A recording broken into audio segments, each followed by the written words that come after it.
بسم اللہ الرحمن الرحیم۔ گمنام ہیروز کے معزز ناظرین و سامعین، السلام علیکم۔ ڈاکٹر محمد انیب سلیمی کے ساتھ آپ سن رہے ہیں دیوتا۔ تو آئیے بڑھتے ہیں کہانی کی جانب۔ میں یقین سے کہہ سکتا ہوں کہ یہ محض آزمائش ہوتی، وہ ہمارے بیٹے جیسن ہارون کو کبھی ہلاک نہ کرواتے، کیونکہ اسے یہودی بنانے کی دھمکی دے کر مجھے ہمیشہ کمزور بنا کر رکھا جا سکتا تھا۔ مجھے بلیک میل کر کے طرح طرح کے فائدے اٹھائے جا سکتے تھے۔ جیسن ہارون ایک اہم مہرہ تھا، وہ لوگ اسے ختم کرنے کی حماقت نہیں کر سکتے تھے۔ ویسے ان کے مکر و فریب کی داد دینا چاہیے۔ انہوں نے ہم ٹیلیپیتھی جاننے والوں کو الجھا کر رکھ دیا تھا۔ ہمیں یقین دلا رہے تھے کہ جیسن ہارون اپنی ماں کے ہاتھوں قتل ہوگا، اور ضرور ہوگا۔ شیبا نے کہا، فرہاد، ہو سکتا ہے کہ ان کا یہی ارادہ ہو۔ وہ واقعی جیسن ہارون کو قتل کروانا چاہتے ہوں اور یہ سمجھ چکے ہوں کہ اسے یہودی بنا کر رکھیں یا مسلمان بننے کے لیے چھوڑ دیں، کوئی فرق نہیں پڑے گا۔ تم اس بات کا زیادہ اثر نہیں لوگے، لہٰذا وہ دوسری چالیں چل رہے ہیں۔ سیدھی سی بات ہے، وہ یقین کرنا چاہتے ہیں کہ تم سچ مچ اس کی معمولہ بن چکی ہو یا نہیں۔ اگر فراڈ کر رہی ہو تو کبھی اپنے بچے کو قتل نہیں کرو گی، ورنہ تنویمی عمل کے زیر اثر جو حکم دیا گیا ہے اس کی تعمیل ضرور کرو گی۔ 2 گھنٹے پورے ہو گئے۔ شیبا نے آنکھ کھولی۔ ہم اس کے پاس موجود تھے۔ رسونتی نے کہا، تم وہی کرو جو تمہیں حکم دیا گیا ہے، تم اس وقت تنویمی عمل کے زیر اثر ہو۔ وہ اٹھ کر بیٹھ گئی، سرہانے رکھے ہوئے چاقو کو دیکھا، پھر ہچکچانے لگی۔ میں نے کہا، اس کا ایک ہی طریقہ ہے کہ میں تمہارے دماغ پر پوری طرح قابض ہو جاؤں۔ نہیں فرہاد، اس طرح تو میں اپنے بچے کو اپنی آنکھوں سے، اپنے جذبوں سے نہیں دیکھ سکوں گی۔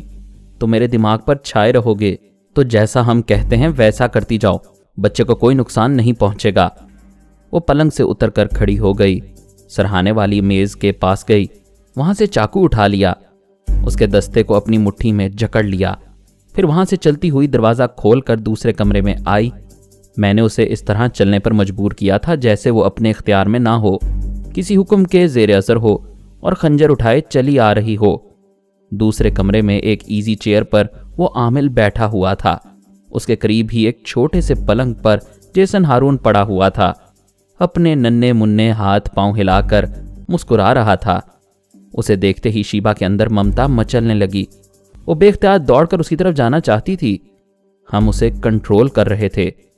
عامل بڑے غور سے اس کے چہرے کو تک رہا تھا، شاید وہ قیافہ شناس بھی تھا، اور ہماری کوشش یہی تھی کہ وہ شیبا کے چہرے کو پڑھ نہ سکے۔ اس نے مسکرا کر پوچھا، ہیلو شیبا، یہاں کیوں آئی ہو؟ تمہارے ہاتھ میں خنجر کیوں ہے؟ وہ پریشان ہو کر بولی، میری سمجھ میں نہیں آتا میں کیوں اپنے بچے کو ہلاک کرنا چاہتی ہوں۔ اس وقت مجھے محسوس ہو رہا ہے جیسے میرے اندر کی ممتا مر چکی ہے، میرے اندر کوئی جذبہ نہیں ہے۔ ایسا لگتا ہے اسے قتل کروں گی تو زندہ رہوں گی، ورنہ مر جاؤں گی۔ عامل نے کہا، انسان کو پہلے اپنی زندگی پیاری ہوتی ہے، تمہیں زندہ رہنا چاہیے، اس کے لیے بیٹے کو مارنا پڑے تو کیا حرج ہے؟ یہ مر جائے گا تو تم دوسرے بیٹے کو جنم دے سکتی ہو، لیکن تم مر جاؤ گی تو پھر کوئی بیٹا پیدا نہیں ہو سکے گا۔ وہ آہستہ آہستہ قدم بڑھاتی ہوئی اپنے بیٹے کی طرف جا رہی تھی، اس کا دل تڑپ رہا تھا، وہ خنجر پھینک کر اسے لپٹ جانا چاہتی تھی، اسے اپنے سینے سے لگا کر خوب بھینچ بھینچ کر پیار کرنا چاہتی تھی۔ پھر وہ بیٹے کے قریب پہنچ کر رک گئی۔ اس نے عامل کی طرف گھوم کر کہا، مجھے مشورہ دیجئے کس طرح ہلاک کرنا چاہیے؟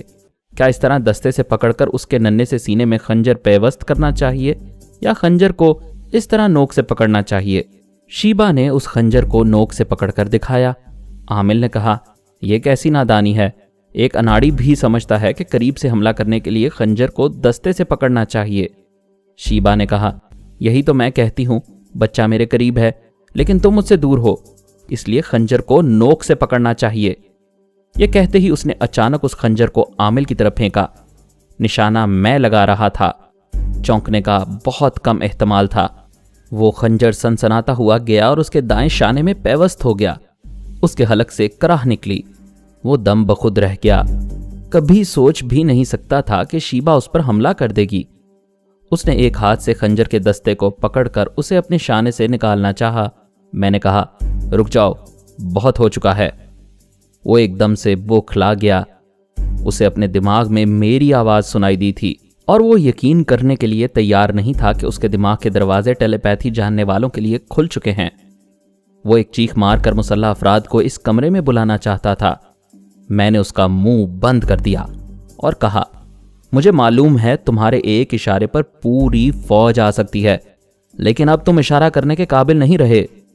वो जख्म की तकलीफ से कराहते हुए बोला, फरहाद, मुझसे दुश्मनी महंगी पड़ेगी। दुश्मनी कभी सस्ती नहीं होती, हमेशा महंगी पड़ती है। तुम अपनी खैर मनाओ। जब यहूदी अकाबरीन को पता चलेगा कि तुम भी शीबा की तरह जख्मी कर दिए गए हो और तुम्हारे दिमाग के दरवाजे हमारे लिए खुल चुके हैं, तो तुम्हारा क्या अंजाम होगा। वो एक लम्हे के लिए साकित हो गया, फिर कहने लगा, वो मुझे जिंदा नहीं छोड़ेंगे, पहली फुर्सत में गोली मार देंगे। मैं जानता हूं, क्योंकि तुम्हारे सीने में बड़े बड़े राज दफन है, और यही राज मालूम करने के लिए हम तुम्हारे दिमाग में आ पहुंचे हैं। चलो अब उगलते जाओ।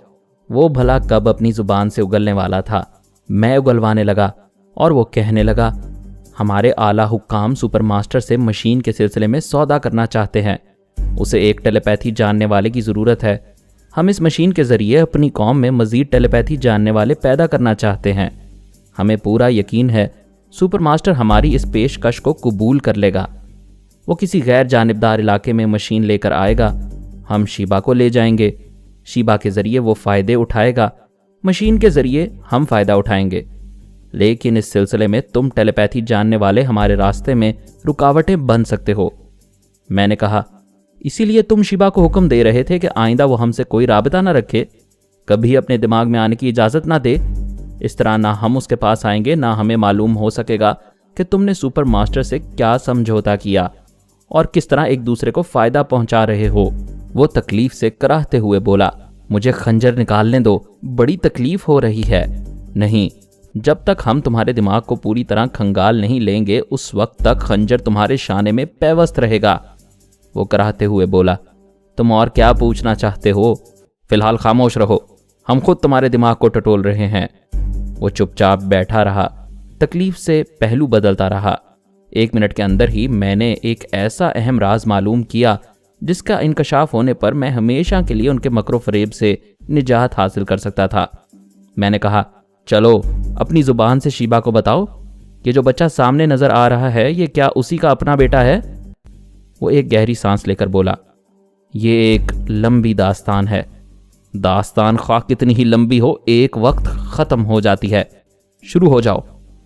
वो ज़रा चुप रहा, फिर बोला, हमारे यहूदी अकाबरीन तुम दोनों को अगवा करने के बाद ये चाहते थे कि तुमसे औलाद हो, और जो औलाद हो वो यहीं रहे, यहीं परवान चढ़े, ताकि तुम्हारी एक कमज़ोरी हमेशा हमारे हाथों में रहे। फिर ये इंकशाफ हुआ कि तुम्हारी रगों में जहरीला खून गर्दिश कर रहा है। हमें उस पर यकीन नहीं आया। हमने तुम्हें बेहोश करके तुम्हारा थोड़ा सा खून हासिल किया और उसे टेस्ट कराया, तो हमारे डॉक्टरों ने भी तुम्हारे खून में जहर शामिल होने की तस्दीक कर दी। हकीकत मालूम होने के बाद हमने दूसरा रास्ता इख्तियार किया। हमने एक डमी से तुम्हारा निकाह करा दिया और तुम दोनों को यही तासुर दिया कि तुम दोनों शादी के बंधन में बंध गए हो। शीबा ने चौंक कर कहा, यह झूठ है, वो मैं ही थी जिससे फरहाद का निकाह हुआ था, वो डमी नहीं थी। आमिल ने कहा, ज़रा सब्र करो, खामोशी से सुनती जाओ। दरअसल हुआ यह था कि तुम तो तनवीमी अमल के ज़ेरे असर थीं, लिहाजा हम तुम्हारे जहन में कोई भी बात नक्श करके तुम्हें उसे तस्लीम करने पर मजबूर कर सकते थे, और हमने ऐसा ही किया था। तुम्हारे दिमाग में ये नक्श कर दिया गया था कि तुमसे फरहाद का निकाह हो चुका है। गफलत के आलम में वो तमाम कार्रवाई तुम्हारे जहन नशीन करा दी गई थी कि किस तरह तुम दोनों रिश्ता अज़दवाज में मुंसलिक किए गए हो। लेकिन फरहाद को चूंकि हम ये सब इस तरह बावर नहीं करा सकते थे जिस तरह तुम्हें कराया गया था, क्योंकि उस पर हम तनवीमी अमल करने से कासिर रहे थे, चुनाचे उसे यकीन दिलाने के लिए हमने डमी शीबा का सहारा लिया था। हमारा ये मंसूबा निहायत कामयाब रहा। हम तुम दोनों को ये यकीन दिलाने में कामयाब हो गए कि तुम मजहबी और कानूनी एतबार से मियाँ बीवी बन चुके हो। इसके बाद जो कुछ होता रहा वो सब तनवीमी अमल का कमाल था। तुम्हें डॉक्टरों के और तनवीमी अमल के ज़रिए माँ बनने का यकीन दिलाया गया, और मुकर्ररा वक्त पर तुम्हें तनवीमी नींद सुलाकर एक नौज़ायदा बच्चा तुम्हारे पास पहुँचा दिया गया, और ये बात तुम्हारे शऊर और लाशऊर में पूरी तरह बिठा दी गई कि वो तुम्हारा अपना बच्चा है। इसीलिए हमने तुम दोनों को इब्तदाई मराहिल ही में अलग अलग कर दिया था, ताकि तुम दोनों को कोई शुबा ना हो और किसी गड़बड़ का कोई एहतमाल ना रहे। और इसीलिए बच्चे को तुमसे दूर रखा जाता है और उसे ऊपरी दूध दिया जाता है ताकि ये राज फाश ना हो सके। यही एक तरीका था तुम दोनों को काबू में रखने का। फरहाद को जब तक हकीकत का इल्म ना होता ये उस बच्चे को अपना समझता रहता और हम उसे यहूदी बनाने की धमकी देकर उसकी इस कमजोरी से फायदा उठाते रहते। शीबा ये सुनकर दंग रह गई। उसके चेहरे से ऐसा मालूम हो रहा था जैसे किसी ने खड़े खड़े उसके बदन का सारा लहू निचोड़ लिया हो। वो गुस्से से पेचोताब खा रही थी। लगता था बस अभी कुछ कर बैठेगी। उस वक्त उसका कोई भी इकदाम मुनासिब नहीं था। अगर वो ऐसा करती तो आमिल का बयान अधूरा रह जाता और हमें असलियत मालूम ना हो पाती। चुनाचे मैंने शीबा के पास आकर कहा, शीबा सब्र से काम लो। हकीकत बड़ी तल्ख बेहद जहरीली होती है, लेकिन हमें सब्र व तहम्मुल से उसकी पूरी बात सुनना चाहिए। पहले सब कुछ सुन लो, मामलात को पूरी तरह समझ लो, फिर तुम्हें इख्तियार है जो चाहे करना। आमिल कह रहा था, लेकिन इंसान जो कुछ सोचता है वो होता कहाँ है। इतनी एहतियात और तगोदो के बावजूद बिलाखिर आज बाजी पलट ही गई और मुझे मजबूर होकर तुम्हारे सामने हकीकत बयान करना पड़ी। मैंने एक जोरदार कहकहा लगाया। मुझे याद नहीं कि मैंने पहले कभी इस तरह खुलकर बुलंद आहंग कहकहा लगाया हो। उस वक्त मैं बहुत खुश था। हकीकत जानने के बाद मेरा दिल खूब हंसने, दिल खोलकर कहकहा लगाने को चाहता था। ऐसा बुलंद कहकहा जो फलक तक सुना जा सके। मुझे ऐसा लग रहा था जैसे आज मुझे तवील कैद से आज़ादी मिल गई हो। एक बहुत बड़े अजाब से मैंने निजात हासिल कर ली है।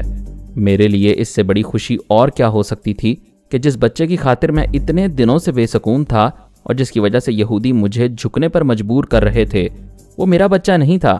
वो शीबा का बेटा भी नहीं था। उससे हम दोनों का कोई ताल्लुक नहीं था। बेशक हम दुनियादार, आसी और गुनाहगार बंदे हैं, लेकिन अल्लाह जो गफूर रहीम है, जो अपने बंदों की हर हाल में दाद रसी करता है, उसने मुझ पर भी रहम फरमाया था। मुझे एक मुस्तकिल कर्ब से निजात दिलाई थी। फिर मैं क्यों ना खुश होता, क्यों ना कह लगाता। यक बारगी शीबा ने चीख कर कहा, शैतान के बच्चों, तुमने मेरे साथ कितना बड़ा फरेब किया है। तुमने इसका भी जरा लिहाज नहीं किया कि मैं आखिर एक यहूदी हूं, तुम्हारी अपनी कौम की बेटी। तुमने मेरे साथ ये सलूक किया। वो जख्मी शेरनी की तरह आमिल पर झपटी, उसके शाने में पेवस्त चाकू को खींच कर निकाला और पै दर पै उसके जिस्म पर वार करना शुरू कर दिए। वो मुसलसल उस पर वार करते हुए गजबनाक लहजे में कहती जाती थी, मैं तुझे जिंदा नहीं छोड़ूंगी।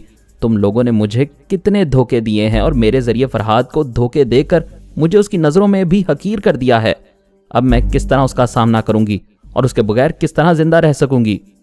वो बोलती जा रही थी और उसके जिस्म के मुख्तलिफ हिस्सों में चाकू पेवस्त करती जा रही थी।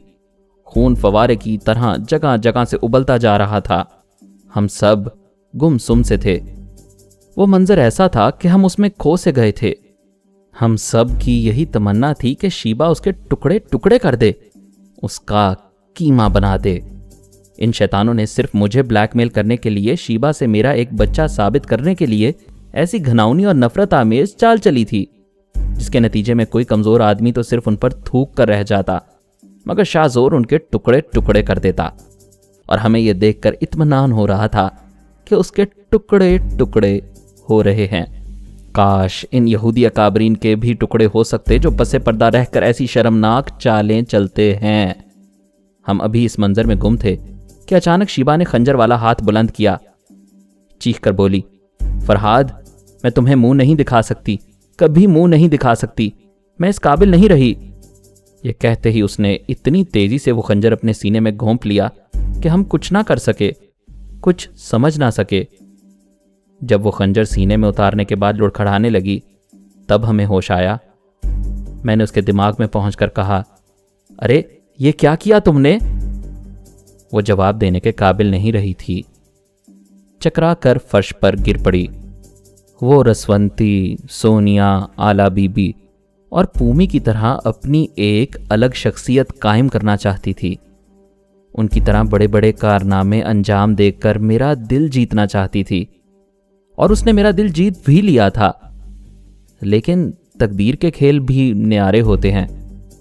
इंसान अपनी चालें तो भुगत भी सकता है, مگر ستاروں کی چال کبھی نہیں بدلتی۔ اس نجومی نے درست کہا تھا کہ شیبہ خود کشی کر لے گی۔ ہماری حالت ایسی تھی جیسے سانپ سونگ گیا ہو۔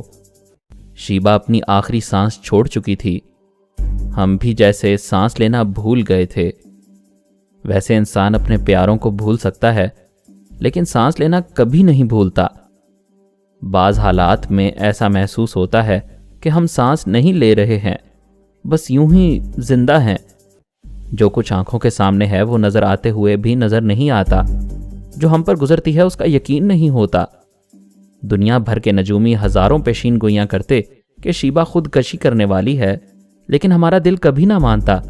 بھلا ایسی عورت کیوں خودکشی کرے گی جس کے دل کی ہر خواہش ایک ایک کر کے پوری ہو رہی ہو، جسے اس کی محبت مل گئی ہو، دنیا میں جس کے لیے کسی چیز کی کمی نہ ہو۔ زمین کے جس حصے میں قدم رکھ دیتی وہاں دولت کے انبار لگ جاتے۔ ٹیلی پیتھی کا ایک اشارہ کرتی تو اس کے آگے ہاتھ جوڑنے کے لیے لاکھوں چلے آتے۔ ایسی عورت کبھی خودکشی کرے گی؟ یہ انسانی ذہن کبھی سوچ نہیں سکتا۔ یہ تو قدرت کے کھیل ہوتے ہیں جو اپنے وقت پر پورے ہو جاتے ہیں۔ بابا صاحب کے ادارے میں ماتمی سکوت چھایا ہوا تھا۔ نہ کوئی اچھا کھا رہا تھا، نہ اچھا پہن رہا تھا۔ سب ہنسنا بولنا بھول گئے تھے۔ سبھی اس کے لیے مغفرت کی دعائیں مانگ رہے تھے۔ آمنہ کو اس کی موت کا زیادہ صدمہ تھا۔ اس نے شیبہ کے ساتھ بڑے بڑے کارنامے انجام دیے تھے۔ اسی نے پارس اول کو ڈھونڈ نکالا تھا اور شیبہ کے ساتھ مل کر اس کی پرورش کی تھی۔ آج نہ شیبہ تھی، نہ پارس اس ادارے میں تھا، وہ تنہا رہ گئی تھی۔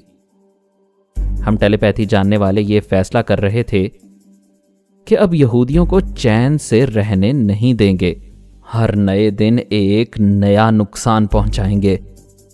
جناب شیخ صاحب نے کہا، کسی کو نقصان پہنچا کر کیا فائدہ حاصل ہوگا؟ کیا شیبہ واپس مل جائے گی؟ کبھی ایک کی سزا دوسرے کو نہیں دینا چاہیے۔ مانا کہ ان کے اکابرین نے شیبہ پر ظلم کیا، مگر کس نے ظلم کیا؟ کس نے یہ منصوبہ بنایا اور کون لوگ اس منصوبے پر عمل کرتے رہے؟ انہیں تلاش کرو، انہیں سزا دو، تاکہ پوری قوم کو عبرت حاصل ہو۔ پوری قوم میں سب کے سب بدماش نہیں ہوتے۔ تم لوگ ٹیلی پیتھی کے ذریعے وہاں بڑے بڑے دھماکے کرو گے، جن کی زد میں شریف خاندان کے افراد بھی آئیں گے، معصوم بے گناہ بچے بھی مارے جائیں گے۔ یہ تمہارا انتقام نہیں کہلائے گا، دہشت گردی کہلائے گی۔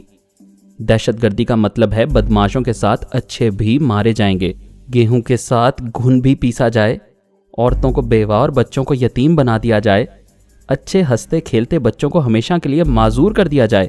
نہیں فرہاد، کبھی ایسا نہ کرنا۔ جو دشمن ہیں، جو شیبہ کی موت کے ذمہ دار ہیں، انہیں تلاش کرو اور انہیں سزا دو۔ آمنہ نے کہا، ہم نے پچھلے دنوں تل ابیب میں رہ کر بہت سی معلومات حاصل کی ہیں۔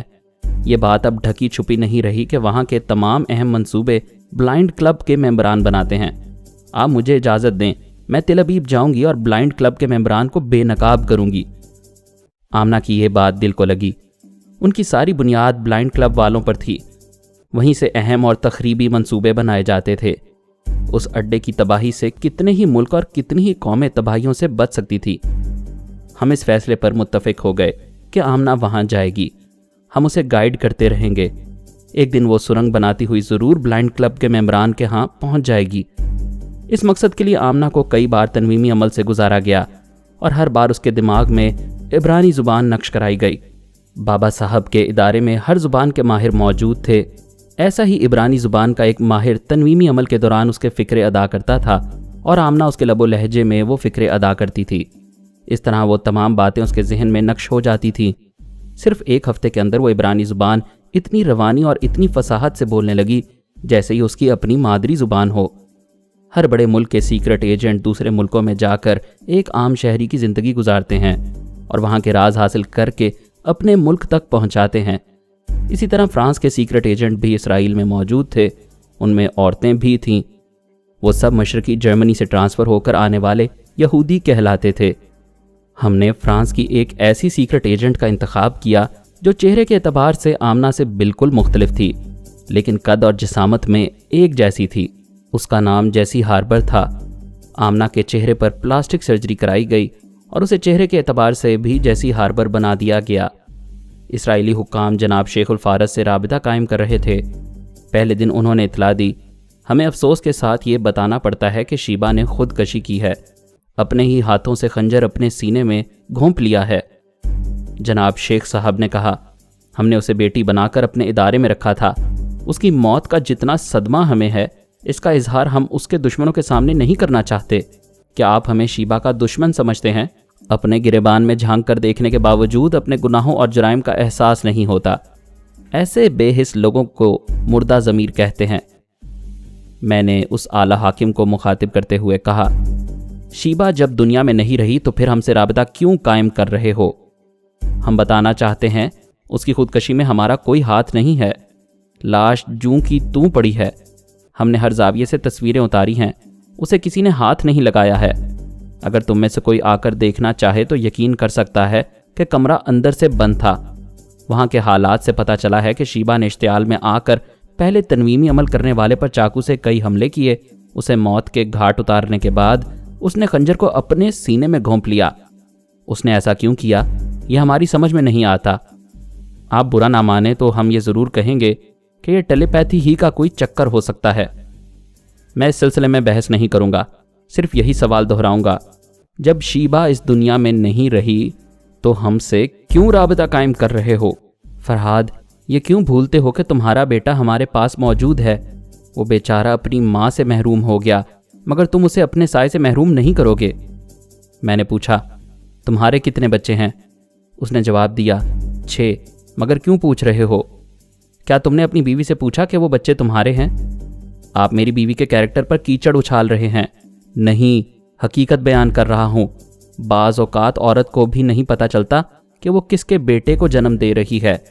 वो तो अचानक ही हमें उस तनवीमी अमल करने वाले के दिमाग में जगह मिल गई और सारा भेद खुल गया। तुम लोगों ने कैसी शर्मनाक चालें चली थी। अगर जेसन हारून मेरा बेटा है तो इसका मतलब ये हुआ कि तुम्हारे यहाँ जितने बच्चे होते हैं उनके बापों की सही शनाख्त नहीं हो सकती। उसे चुप सी लग गई। वो कुर्सी पर बैठा बेचैनी से पहलू बदल रहा था। मैंने कहा, जब शीबा को मालूम हुआ कि तुम लोगों ने कैसी घिनौनी चाल चली है तो उसने इश्तियाल में आकर तनवीमी अमल करने वाले को हलाक कर दिया। वो इतनी शर्म वाली थी कि उसके बाद हमें मुंह नहीं दिखाना चाहती थी, लिहाजा उसने अपने आप को भी ख़त्म कर दिया। अब बताओ तुम लोगों के पास कहने के लिए और क्या रह गया है? वो हिचकचाते हुए बोला, फरहाद, वो तनवीमी अमल करने वाला पूरी तरह हमारा राजदार नहीं था। उसके दिमाग से जो मालूम हुआ उसमें बहुत सी बातें गलत हैं। तुम यकीन करो, जेसन हारून तुम्हारा अपना बेटा है, तुम्हारा अपना खून है। बकवास मत करो। आज भी मेरी मेडिकल रिपोर्ट तुम्हारे मुंह पर थूक रही है, इसके बावजूद ढिठाई से झूठ बोलते जाते हो। अगर तुम बज़िद हो कि वो मेरा बेटा है तो जाओ, मैंने उसे तुम्हारे हवाले किया। तुम उसे यहूदी बनाना चाहते थे, बनाओ, मुझे उससे कोई लगाव नहीं। हमें अपनी तरफ से सफाई पेश करने का मौका दो। अगर तुमने किसी गलत फहमी में मुब्तला होकर इंतकामी कार्रवाई की तो बाद में तुम्हें अफसोस होगा। मैंने कोई जवाब नहीं दिया, राबिता ख़त्म कर दिया। उनके साथ यही मुनासिब था। वो हमारी तरफ से इंतकामी कार्रवाई की तवक्को कर रहे होंगे और सोचते जा रहे होंगे कि पता नहीं हम किस तरह की दवाइयाँ फैलाएंगे। इधर हमारी तरफ से कोई जवाब नहीं मिलेगा और मुसलसल खामोशी रहेगी तो वो दिन ब दिन तजस्सुस में मरते रहेंगे। हर आने वाले पल में हमारी तरफ से होने वाली इंतकामी कार्रवाई से दहशत ज़दा रहेंगे। दूसरे दिन उन्होंने फिर जनाब शेख साहब से राबिता कायम किया। रसवंती ने मुझे ख्याल ख्वानी के ज़रिए इतला दी। मैंने शेख साहब के पास पहुंचकर सुना। वो टेलीफोन के ज़रिए इसराइल के एक आला अफसर से गुफ्तगू कर रहे थे। मैंने कहा, जनाब शेख साहब, आप रिसीवर रख दीजिए, मैं बात कर रहा हूँ। उन्होंने रिसीवर रख दिया। मैंने पूछा, अब क्या तकलीफ़ है? उस आला ओहदेदार ने कहा, आप हमसे नाराज़ हैं, लेकिन हम अपना फ़र्ज़ अदा करना चाहते हैं। आज शीबा की आखिरी रसूमात अदा की जाएंगी। हम आप लोगों को यहाँ आने की दावत देते हैं। इदारे के जितने अफराद चाहें यहाँ आ सकते हैं।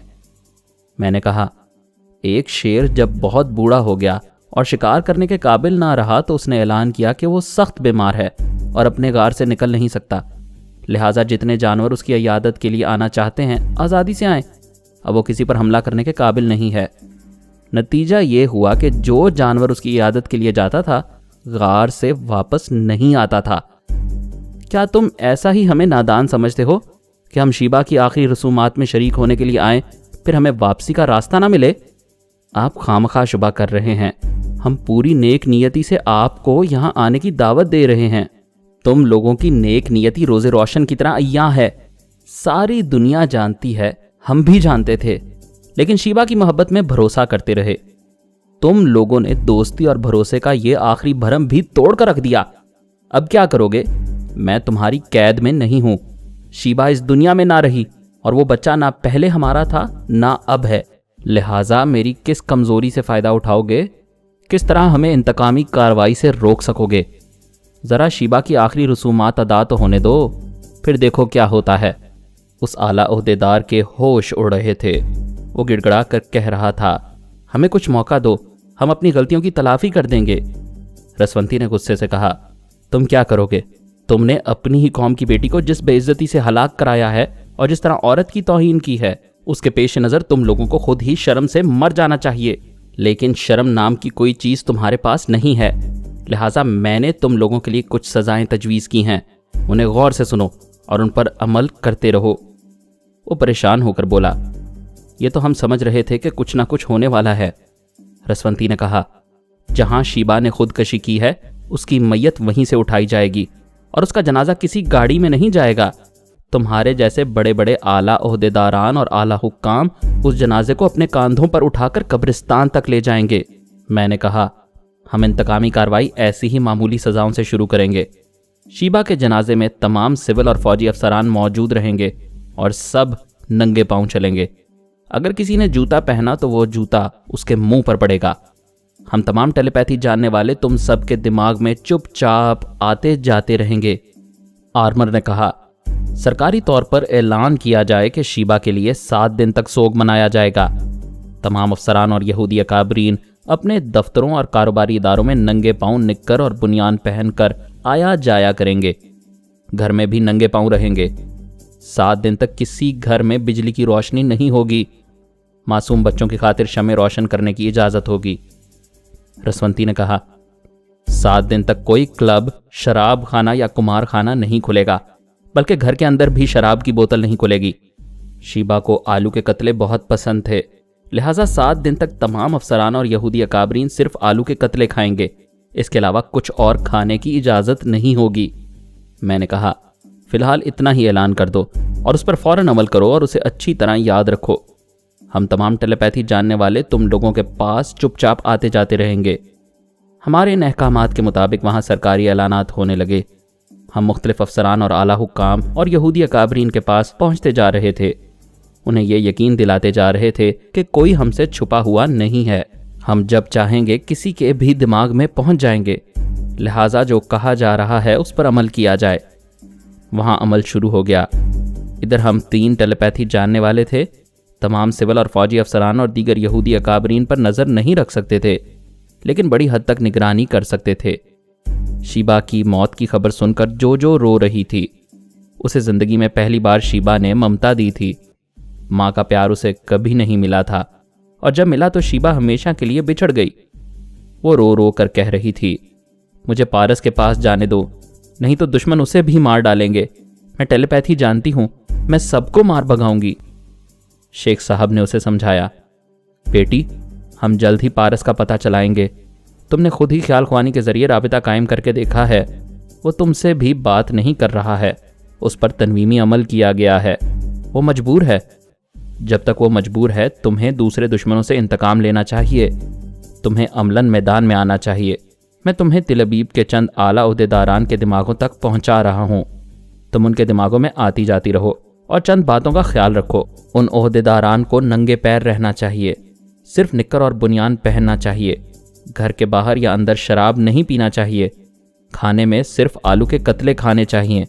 اگر وہ ایسا نہ کریں، ہمیں دھوکہ دے کر کچھ اور کھانا پینا چاہیں یا اپنے گھر میں روشنی کرنا چاہیں تو تم انہیں جو چاہو سزا دے سکتی ہو، البتہ ان کے گھروں میں شمع روشن ہو سکتی ہیں۔ 7 دن تک بجلی کی روشنی نہیں ہوگی، بچوں کی خاطر وہ بجلی کے پنکھے چلا سکتے ہیں۔ جو کو بہلانے کا یہی طریقہ مناسب تھا، ہم نے اسے بھی تل ابیب میں مصروف رکھا۔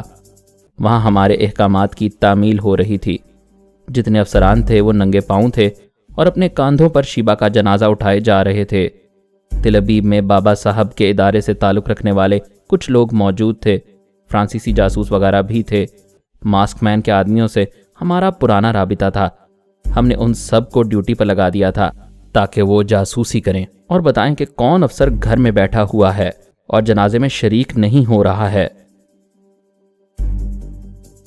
मज़ीद अक़सात सुनने के लिए हमारे चैनल का सब्सक्राइबर बने और साथ ही बेल आइकन को क्लिक करें ताकि आपको हर आने वाली नई वीडियो की नोटिफिकेशन मिलती रहे।